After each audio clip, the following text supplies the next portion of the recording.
할렐루야. 아멘. 오늘도 우리의 예배를 도우시는 성령님을 찬양합니다. 오늘 성령 강림 주일에 새롭게 창조되는 역사, 삶의 전환점과 신앙의 전환점이 되는 귀한 절기가 되기를 바랍니다.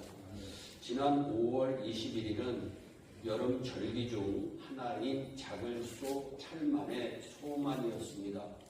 햇볕이 풍부하고 만물이 점차 자라나 조금씩 가득 차 오른다라고 하는 뜻이 있습니다.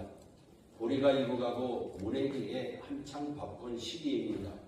하지만 과거에는 이때가 보릿고개의 막바지로서 먹고 사는 것이 너무나도 힘들어 풀뿌리를 캐서 죽을 쏘아야만 했던 시기였습니다.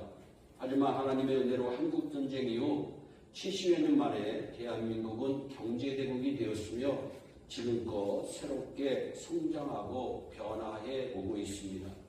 하나님의 계절의 정확도에 매년 저는 새삼 놀랍니다. 소만 바람에 설 늙은이 얼어 죽는다라고 하는 속담이 있습니다. 일교차가 심해 한낮에는 덥고 저녁과 새벽에는 바람이 불고 쌀쌀해 기질이 노쇠한 사람들은 건강을 조심해야 할 시기입니다. 우리 옆에 분들과 인사합니다. 주님과 함께 건강하게 사세요.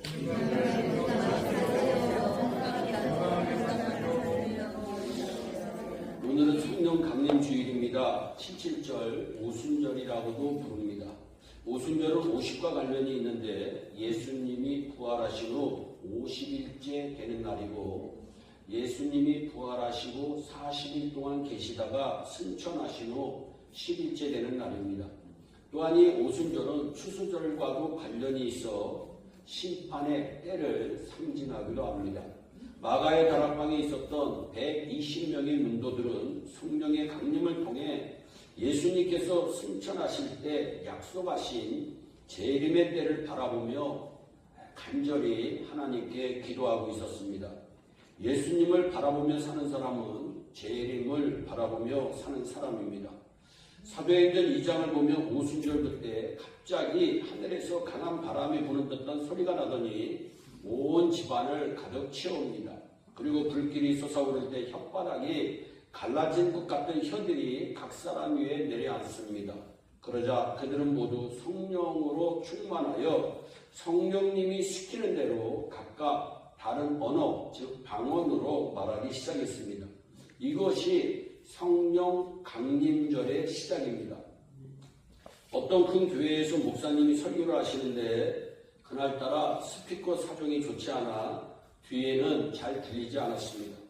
그러자 뒤에 앉아있던 한 권사님이 견디다 못해 목사님을 향해 큰 소리로 말했습니다. 목사님, 뒤에는 잘 들리지 않으니 좀 크게 말씀해 주세요.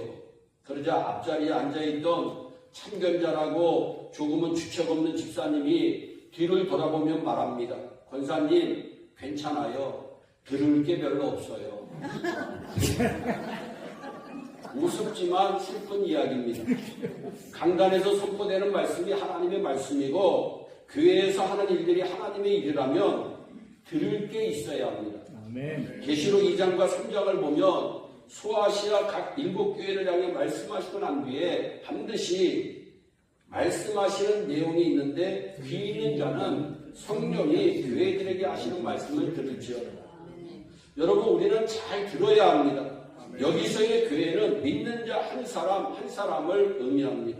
교회의 시작은 오순절 마가의 다락방에서 성령을 체험한 사도들이 복음을 전하면서 시작되었습니다. 교회의 시작은 사람이 하는 일도 사람의 방법도 아닙니다. 하나님께서 하신 일이었습니다. 성령님께서는 사도를 통해 교회를 세우셨고 교회를 통하여 지금도 일하고 계십니다. 따라서 믿는 자, 성령의 사람은 무엇보다 교회 중심의 신앙생활이 되어야 합니다. 이 세상 모든 만물은 하나님께서 영으로 창조하셨습니다. 창세기 2장 7절의 말씀에 여호와 하나님이 흙으로 사람을 지으시고 흙으로 사람을 지으셨는데 아직 산 사람이 아니었습니다. 그때 생기를 그 코에 불어넣으시니 사람이 생명, 살아있는 영이 된지라. 사람에게 생기를 불어넣으셨다는 말씀은 사람의 몸 안에 영을 넣으심으로 살아있는 존재를 만드셨다고 하는 뜻입니다. 즉 하나님께로부터 영을 받았기 때문에 영적인 존재가 되었다고 하는 뜻입니다. 그래서 신자는 영원히 잘 돼야 됩니다. 영원히 살아있어야 됩니다. 그런데 중요한 것은 여기에 그치면 안 되고 성령님이 어떤 분인지를 분명히 아는 것, 성령을 받았다고 하는 확신이 있는 것, 성령의 사람답게 살아가고 있는 것이 중요합니다. 따라서 한 개인이 성령 받았다고 고백하는 것은 하나님을 내 안에 모시고 산다고 하는 고백입니다. 삶은 변하지 않으면서 성령 받았다고 하면 스스로 거짓말하는 자입니다. 사도 바울이 다메섹으로 가는 길에 자신이 핍박한 예수님을 만난 후로 갈라디아서를 기록하면서 자신의 삶을 고백한 말씀이 갈라디아서 2장 20절의 말씀입니다. 내가 그리스도와 함께 십자가에 못 박혔나니 그런데 이제는 내가 산 것이 아니다. 오직 내 안에 그리스도께서 사신 것이다. 이제 내가 육체 가운데 사는 것은 나를 너무나도 사랑하셔서 나를 위하여 자기 몸을 버리신 하나님의 아들을 믿는 믿음 안에서 사는 것이다. 아멘. 사도 바울이 내가 그리스도와 함께 죽고 내 안에 그리스도로 사는 삶을 고백한 말씀입니다. 인간은 누구나 나 중심의 삶을 살려고 하는 본능이 있어요. 그래서 언제나 내가 옳고 내가 중심이 돼야 되고 내가 기준이 되는 삶을 추구합니다. 그러나 신앙은 내가 죽고 그리스도의 삶으로 변화되는 시점으로부터 시작이 됩니다. 오늘 본문의 주영을 보내어 그들을 창조하사 지면을 새롭게 하시나이다 말씀합니다. 여기서 주의 영은 바로 성령을 의미하는 루하흐입니다. 여러분, 모든 존재들에게 새로운 생명을 불어넣으시는 하나님의 역사를 나타냅니다. 이 말씀을 현대인의 성경 번역은 하오나 저들에게 숨결을 불어넣으시면 다시 창조됩니다. 온 땅이 새롭게 변합니다. 새 번역 성경은 주님께서 주님의 영을 불어넣으시면, 그래서 오늘 설교의 제목을 이 새 번역의 말씀으로 뽑았습니다. 주님의 영을 불어넣으시면 그들이 다시 창조됩니다. 그들이 다시 창조되고 온 세상이 새롭게 변합니다. 무슨 말씀입니까? 성령 받았으면 새롭게 변해진다고 하는 말씀입니다. 그렇습니다. 새롭게 하시는 영이 성령입니다. 본문에 새롭게라고 하는 말은 히브리어 성경에 하다시라고 하는 단어인데 이 말은 새로 만들거나 고치는 것을 의미합니다. 기존에 있던 것이 낡았거나 고장이 난 경우 우리는 수리하여 다시 사용합니다. 우리 인간은 새로 만들고 고쳐도 한계가 있어요. 그러나 하나님의 손길은 완전하기 때문에 하나님께서 고치시면 처음으로 다시 완전해지는 역사가 일어나는 줄 믿으시기를 바랍니다. 저도 죽을 병에 걸렸지만 하나님이 고쳐주시니까 지금까지 완전하게 건강하게 살아갈 수 있는 거 하나님의 은혜입니다. 주님의 영이 불어오면 아프고 다친 마음도 온전히 고침받고 지치고 피곤한 영혼도 새롭게 될 수 있어요. 다윗이 저지른 일생일 때의 큰 죄는 우리아의 아내 밧세바를 강제로 빼앗은 일입니다. 밧세바 때문에 충신이자 용맹한 장군이었던 우리아를 죽게 만듭니다. 이와 같은 다윗의 큰 죄에 대하여 하나님께서 나단이라고 하는 주의 종을 통하여 지적합니다. 앞으로 낳게 되는 아들이 죽을 것이다. 무서운 말씀을 한 거예요. 네 죄 때문에 네 아들이 죽는다. 여러분, 부모의 죄 때문에 자녀가 죽을 수 있다고 하는 사실을 기억하셔야 됩니다. 여러분, 하나님의 말씀에 다윗은 자신의 죄를 깨닫고 하나님 앞에서 진심으로 회개합니다. 하나님은 정직한 사람, 주님의 뜻대로 살려고 하는 사람을 괴롭히는 거 용서하지 않으시더라고요. 저와 여러분들이 하나님만을 바라보며 사는 축복의 주인공들이 되시기를 주님의 이름으로 축복합니다. 그때 지은 시가 시편 51편 10절과 11절과 12절의 말씀이에요. 하나님이여 내 속에 정한 마음을 창조가 뭐예요? 새롭게 되는 거예요. 여러분, 내 안에 정직한 영을 새롭게 하옵소서. 또 새롭게 해요. 나를 주 앞에서 쫓아내지 마시며 주의 성령을 내게서 거두지 마시옵소서. 주의 구원의 즐거움을 내게 회복시켜 주시고 자원하는 심령을 주사 나를 붙들어 주시옵소서. 진심으로 회개하는 다윗에게 하나님께서는 주의 영을 부으셔서 그를 새로운 존재가 되게 하여 주셨고, 다윗을 사랑하시고 다윗의 모든 하나님들을 기뻐하시며 축복해 주십니다.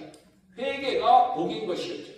사도행전 2장 1절로부터 13절에 성령 강림 사건의 내용이 나오는데, 여기서 강한 바람, 불, 다른 언어는 모두 하나님의 임재를 상징합니다.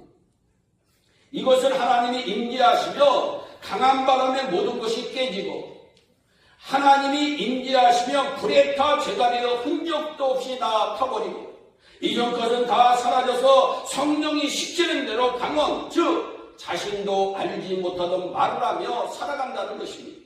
여기서 중요한 의미적 교훈이 있더라고요. 강한 바람, 불, 방언 모두 언어와 연관이 있습니다. 언어, 말과 연관이 있습니다. 다시 2절 말씀을 보면 그냥 강한 바람이 아니라 강한 바람 같은 소리가 있어요. 소리, 말. 3절에서는 불의 혀처럼 갈라지는 것, 혀, 말. 4절에 다른 언어로 말하기 시작하였다. 모두가 언어입니다. 말이 소리, 혀, 다른 언어 모두 말과 연관되어 있다고 하는 사실입니다. 즉 주의 영이 내게 불어오면 언어가 달라져야 함을 성경은 교훈하고 있어요. 아직까지 옛 언어가 여러분에게 남아있다면 하나님의 말씀 앞에 엎드려 주의 영을 우리는 강구해야 됩니다. 하나님 나의 언어를 변화시켜 주시옵소서. 하나님 나의 말하는 습관을 변화시켜 주시옵소서. 말은 그 사람이다 라고 하는 말이 있어요. 어떤 말을 자주 하는지가 그 사람입니다. 사업하는 얘기를 주로 하는 사람은 대부분 사업가입니다. 환자 얘기를 많이 하는 사람들은 주로 의사입니다. 미술 얘기를 많이 하는 사람은 주로 미술가들입니다. 부정적인 말을 많이 하는 사람은 부정적인 사람입니다. 긍정적인 말을 많이 하는 사람은 긍정적인 사람입니다. 수근거리는 말을 많이 하는 사람은 수근거리는 사람입니다. 비방하는 말을 많이 하는 사람은 비방하는 사람입니다. 놀라운 사실은 제자들은 주의 영이 임하자 자기의 말이 아니라 성령님이 시키는 대로 말하기 시작했다고 하는 사실입니다. 그래서 우리는 말을 할 때 성령님께서 시키시는 말만 하시기를 바랍니다.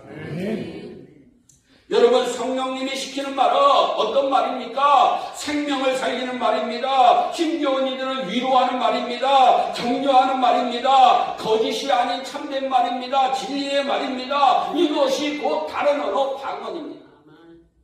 사랑하는 여러분, 우리는 이미 성령을 받은 사람입니다. 예수님을 믿는다는 것은 내 뜻대로 된 것 같지만 성령님께서 인도해 주신 것이라고 성경은 증거해요. 고린도전서 12장 3절에 성령으로 아니하거든 누구든지 예수님을 주라 할 수 없느니라. 그러니 우리가 어떤 삶을 살아야 할까요? 성령 받은 사람답게 살아야 합니다. 성령 받은 사람다운 말을 하면서 살아야 합니다. 제자들이 방언으로 전한 말씀이 무엇입니까? 예수 그리스도를 증거하는 말이었습니다. 여러분은 그리스도를 증거하는 말을 하며 살아갑니까? 단순히 전도하라고 하는 말이 아닙니다. 여러분의 말과 행동이 그리스도인으로서의 삶을 보여주고 있는지 돌아보라고 하는 말씀입니다. 삶이 전도가 되는 삶을 말하고 있습니다. 여러분, 중요한 말 중에 하나가 있더라고요. 그 말이 뭐냐? 사람에게는 입으로 하는 말이 있고 삶으로 하는 말이 있다. 대부분의 사람들은요, 입으로 해요.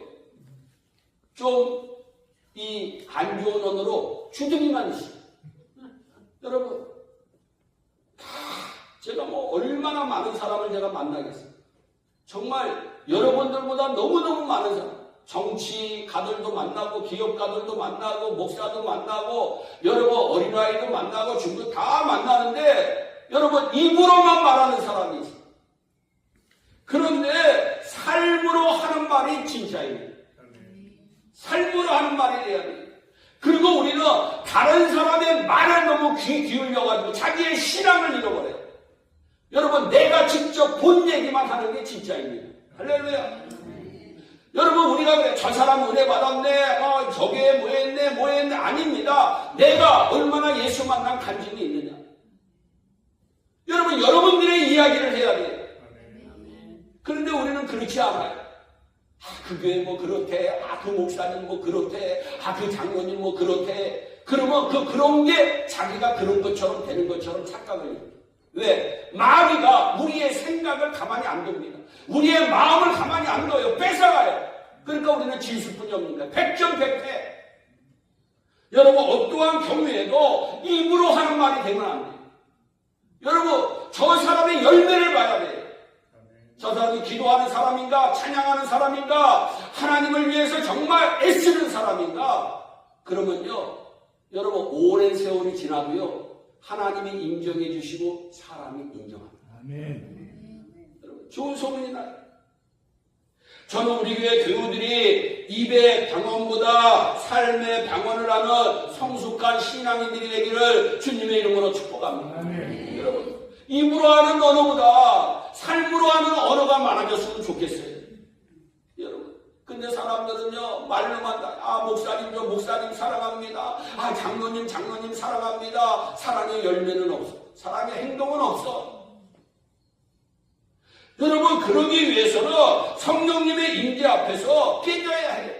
성령님의 임재 앞에서 무너져야 돼요.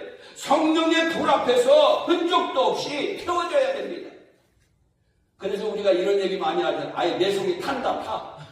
내 속이 탄다. 근데 여러분 성령의 불로 태워야 돼요.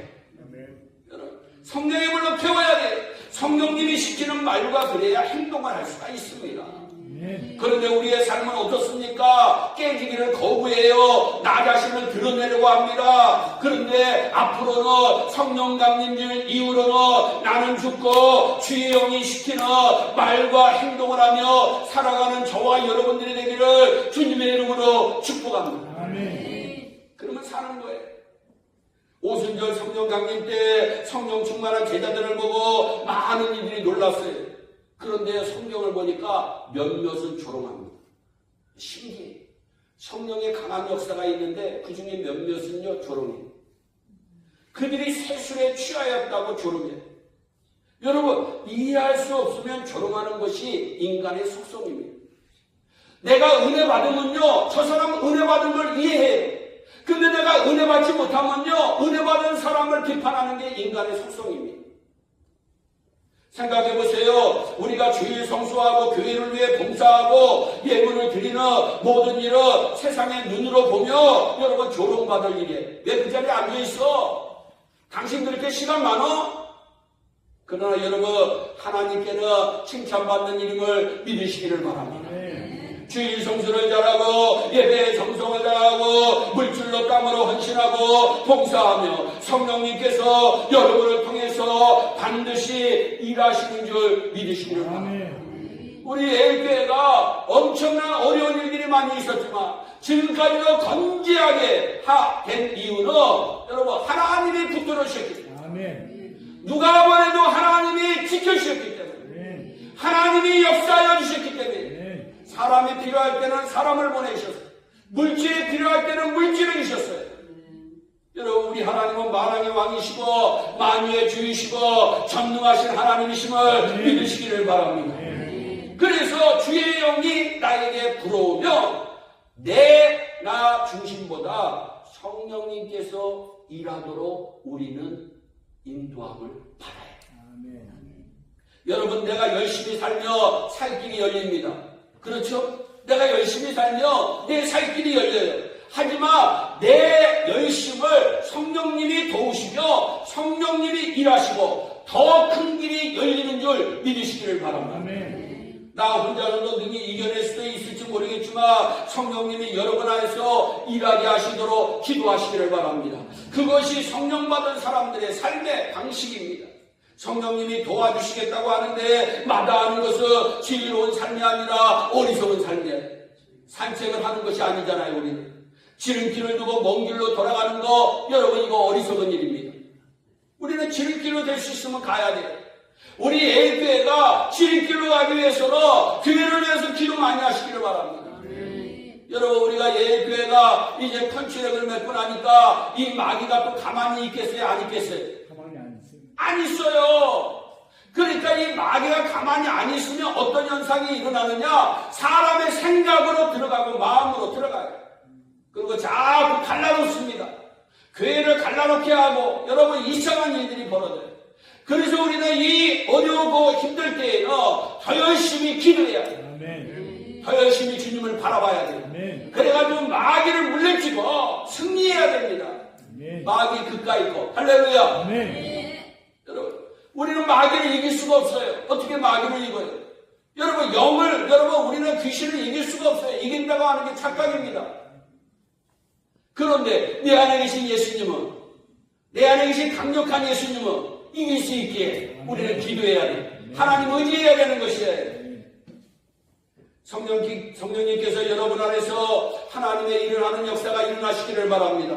그러면 여러분의 삶이 달라져요. 여러분의 언어가 달라져요. 시편 기자는 고백합니다. 주님께서 주님의 영을 나에게 불어넣으시며 내가 다시 창조될 수 있습니다.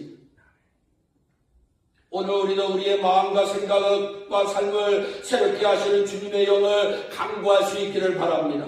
우리의 생각은 주의 영이 임재하심으로 바뀌어지게 돼 있어요. 나만을 생각하고 내 유익만을 구하던 생각이 주님을 생각하고 다른 사람들을 위하는 생각으로 새롭게 변화의 역사가 일어나요. 할렐루야.